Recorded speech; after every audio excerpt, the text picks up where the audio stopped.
thlir tu zong zong te chi bai le ule tun rum video a chuanin kan thil eina vel ha aron tilang dona helai mun hi Gracies Cafe ti ania Bawngkawn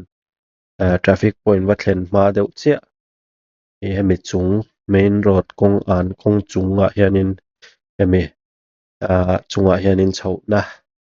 a awm a hei helai hi main road phei kha ania ramhlun road phei atangin tian Bawngkawn traffic point kha a chhung vel han en te la hei nalh khawp mai a hianin kan chawlh tum hi hemi ni hi November 14 hei kan in tur ania November 14 2025 Friday chhunnar khat bawr vel ania hei hi pizza sti kha ani ta hei kan an tilang ve hrim hrim ngai a chhung interior lampang kha ani ta a hei thutthleng vel a awm a tin cafe chhung lampang vel han en kual han tler kual vel chin te la hei properly arranged ani en rem fel thlip thlep mai a ti hianin chhung chu a awm ta a hei Gracies Cafe interior chu ni ta ni hei nalh khawp mai a hei helai sawn in boombox ti mai ang boat bluetooth speaker te a awm a hei a chung hulai a hnuai khu counter kha a awm a chuan hei mi pawh an lo chawl a an awm a pakhat ta hei boat hi sound a tha khawp mai a chuan keimah khanin tilang ve hrim hrim ngai lai an dar thlalang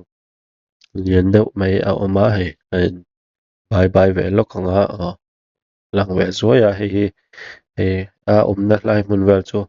an tha thiam thei mai anga hei helai hi chaltlang road chho kha ania kawng chung khi chuan hei main road sawti sawn Bawngkawn traffic point kha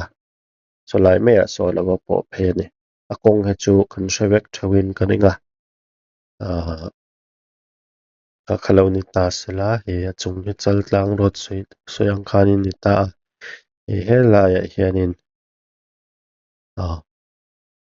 chuanin thil pakhat helai hianin banner lian pui mai a lo awm a booking open VLF ti ania LZ Motor House hei hi Kulikawt ngai zel a awm an nih hmel a VLF scooter tennis advertisement te lo awm ani kan hmuh ang khanin ka khalo ni ta sela hei kawngpui lirthei veivak tam khawp mai a chhung lampang te pawh han en le toh la hei a chhung lampang atanga kawng thlang lampang tukverh atanga